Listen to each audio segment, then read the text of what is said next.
as we get into the kickflip, I do recommend a solid ollie because, well, we're going to be using a lot of the same timing and a lot of the same motions in it.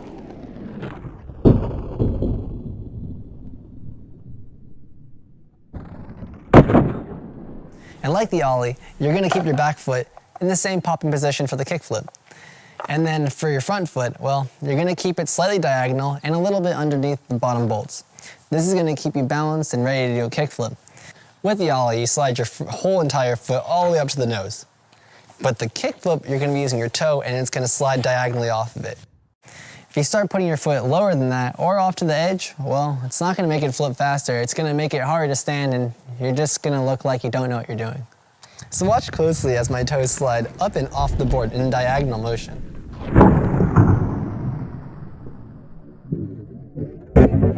This motion is going to turn into a full-on kick, and that's what's going to flip your board. So if your board's not flipping enough, kick harder. And if it's flipping too much, well, don't kick as hard. So don't get frustrated with this trick. It may take some time to learn. So what you can do to practice this is find a nice soft area and get into the rhythm of popping, jumping, flipping, and committing. Don't be scared. I mean, that's why you're learning in a nice soft area before you bring it to the streets.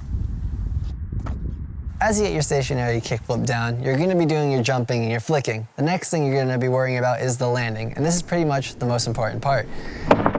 But you gotta make sure you're landing quite balanced, because if you're on the nose too much or on the tail too much, if you do a kickflip on the cement like that, well, you're gonna take a nice little spill. Once you're landing kickflips consistently and are able to keep your balance, well, you're ready for the cement.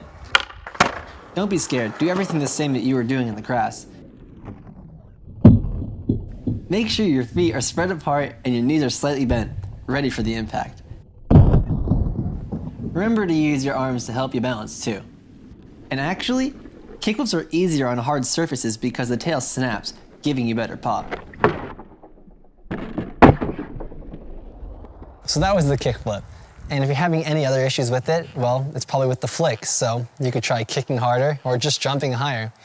And don't worry about the whole style thing and catching it all cool, because right now you're just trying to learn it and land it. That'll come later on.